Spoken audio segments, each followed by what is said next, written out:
Hi guys, Vinayaka Chavithi సందర్భంగా నారా రోహిత్ నటిస్తున్న Sundarakanda cinema నేడు ప్రేక్షకుల ముందుకు వస్తుంది. సో సినిమా రిలీజ్ కంటే ఒక రోజు ముందు హైదరాబాద్లో కొన్ని చోట్ల పెయిడ్ ప్రీమియర్ చేశారు. సో సుందరకాండ సినిమా చూడడం జరిగింది. అండ్ సినిమా ఎలా ఉందో ఒకసారి మాట్లాడదాం.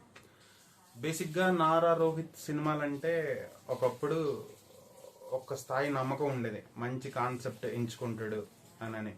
ఎందుకంటే తను చేసిన బాణం, సోలో, రౌడీ ఫెలో, అప్పట్లో ఒకడు ఉండేవాడు, అసుర, ఈ సినిమాలన్నీ కూడా మంచి కాన్సెప్ట్ బేస్ సినిమాలు. అండ్ ఆ సినిమాల్లో ఆ పాత్రలు కూడా చాలా ఇంట్రెస్టింగ్ అనిపిస్తాయి. ఒక ఫేజ్లో నారా రోహిత్ సినిమాలు చేయడం తగ్గించాడు. మళ్ళీ చాలా రోజుల తర్వాత నారా రోహిత్ ఒక సినిమా చేస్తున్నాడు అని అంటే ఎంత బాగుంటుంది అనే క్యూరియాసిటీతో చాలామంది ఆలోచిస్తారు, అలానే వెళ్తారు థియేటర్కి. అలా వెళ్ళిన వాళ్ళు నేను ఒకడిని. సో ఈ సుందరకాండ సినిమా విషయానికి వస్తే సింపుల్గా కథ ఏంటంటే, నారా రోహిత్ క్యారెక్టర్ పై సిద్ధార్థ్ ఏజ్ వాళ్ళందరూ పెళ్ళిళ్ళు చేసుకొని ఫ్యామిలీతో సెటిల్ అయిపోయి ఉంటారు. బట్ సిద్ధార్థ్ అప్పుడే పెళ్లి చేసుకోడు. సిద్ధార్థ్ పెళ్లి చేసుకోకపోవడానికి కారణం ఏంటంటే, సిద్ధార్థకి ఒక 5 క్వాలిటీస్ పెట్టుకుంటాడు. ఈ క్వాలిటీస్ ఉన్న అమ్మాయిని మాత్రమే నేను పెళ్లి చేసుకుంటానని ఫిక్స్ అవుతాడు. సో ఈ క్వాలిటీస్ ఉన్న అమ్మాయి ఐరా పరిచయం అవుద్ది. సో ఐరా పరిచయం అయిన తర్వాత వీళ్ళిద్దరి మధ్య జరిగిన సంభాషణలు ఏంటి, వీళ్ళిద్దరి మధ్య వచ్చిన సమస్యలు ఏంటి, అండ్ ఐరా వాళ్ళ మదర్ నారా రోహిత్కి ఉన్న రిలేషన్ ఏంటి, సో అనేది ఒక ఇంటర్వెల్ ట్విస్ట్ ఒకటి ఉంటుంది. ఇంటర్వెల్ ట్విస్ట్ చాలా బాగుంటుంది.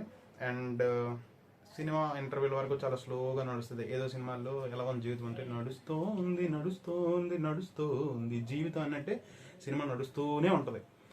అండ్ సెకండ్ హాఫ్ విషయానికి వస్తే, సెకండ్ హాఫ్ కూడా నడుస్తుంది అంతే. లిటరల్లీ ఎలా అంటే కొన్ని సందర్భాల్లో ఎంతసేపు రా బాబు అనే ఫీలింగ్ కూడా వస్తుంది. సినిమాలో ప్లస్ పాయింట్స్ ఏమైనా ఉన్నాయంటే సత్య కామెడీ కొన్ని చోట్ల అదిరిపోద్ది అంటే మరీ ఆ రేంజ్ కాదు. సత్య ఇదివరకే అలాంటి పాత్రలు చాలా చేశాడు. ఆ కైండ్ ఆఫ్ ఆ సత్య కామెడీ ఒకటి కొంచెం బాగుంటుంది. నెక్స్ట్ విజువల్స్ బాగున్నాయి కొన్ని చోట్ల, అండ్ బ్యాక్గ్రౌండ్ స్కోర్ బాగుంది. అంతే, అంతకు మించి పెద్దగా ప్లస్ పాయింట్స్ మాట్లాడడానికి ఏం లేవు. అండ్ మైనస్ పాయింట్స్ అంటే ఇంక సినిమాని ల్యాగ్ చేశారు, అలా లాగుతూనే ఉన్నారు. ఈ కథ ఎప్పుడో రాసుకున్నట్లు ఉంది, అప్పుడు కథని అలా సాగదీసి ఇప్పుడు రిలీజ్ చేసినట్లు ఆడియన్స్ కూడా ఇంకెంతసేపు లాగుతారా బాబు అని సాగదీత ఫీలింగ్ వస్తుంది సినిమా విషయానికి వస్తే. అండ్ ఒకరెవరో మాట్లాడుతూ నారా రోహిత్కి ఇది కంబ్యాక్ ఫిల్మ్ అవుద్దని అన్నారు. అసలు కంబ్యాక్ కాదు, ఇంకా గో బ్యాక్ అనేటట్టు ఉంది ఈ సినిమా. అండ్ అంతే, పెద్దగా ఈ సినిమా గురించి మాట్లాడడానికి ఏం లేదు. అంటే ఇప్పుడు ఎలా తయారయ్యారంటే, ఆడియన్స్ థియేటర్కి రావడం మానేశారు కంప్లీట్గా. నువ్వు ఒక ఆడియన్ని థియేటర్లో ఎంగేజ్ చేయగలిగితేనే నీ సినిమా హిట్ అయినట్టు. మినిమం ఎంగేజ్ చేయదు ఈ సినిమా. నేను అంతెందుకు పర్సనల్గా నా వరకు చెప్తే, నేను వర్షంలో తడుచుకొని వెళ్ళాను సినిమాకి, అటు నుంచి మళ్ళీ తడుచుకొని వచ్చాను. బికాజ్ ఆఫ్ సినిమా అంటే ఇష్టం కాబట్టి వెళ్ళాం. బట్ ఏంటంటే ఆ సినిమా నిన్ను సంతృప్తి పరచకపోతే వెరీ డిసప్పాయింట్ ఫీల్ అవుతావు.